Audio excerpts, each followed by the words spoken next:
قال الحجاج بن يوسف الثقفي لأخوه عندما والاه إمارة اليمن: لا يغرنك صبرهم ولا تستضعف قوتهم، فهم إن قاموا لنصرة رجل ما تركوه إلا والتاج على رأسه، وإن قاموا على رجل ما تركوه إلا وقد قطعوا رأسه، فاتقي غضبهم ولا تشعل نارا لا يطفئها إلا خالقهم، فانتصر بهم فهم خير أجناد الأرض، واتقي فيهم ثلاثة: نساؤهم فلا تقربهم بسوء وإلا أكلوك كما تأكل الأسود فرائسها، أرضهم وإلا حاربتك صخور جبالهم، دينهم وإلا أحرقوا عليك دنياك، وهم صخرة في جبل كبرياء الله تتحطم عليها أحلام أعدائهم وأعداء الله.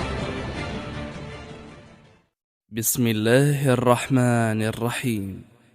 قافلة الهدى الدعوية تقدم. لما جاء رجل من أهل اليمن وجاء الحجاج يطوف في الكعبة بن يوسف الثقفي، فجاء يطوف الناس أول ما شافوا الحجاج كل واحد مسك طريق وانحاش.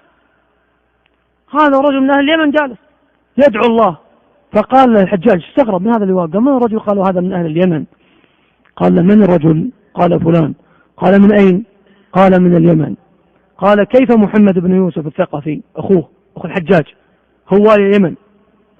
قال كيف وجدتم محمد بن يوسف الثقفي؟ قال ما رأينا أظلم منه، أخذ أموالنا وجلد ظهورنا وبدأ فعل. قال ويحك ألا تعلم أنه أخي؟ قال بل أنت ويحك ألا تعلم أن الله ربي. قال الحجاج قاتله الله راح والله ما يقدر. من ترجو إذا معك رب العالمين؟ من تخاف إذا معك رب العالمين؟ ومن ترجو إذا من معك سبحانه؟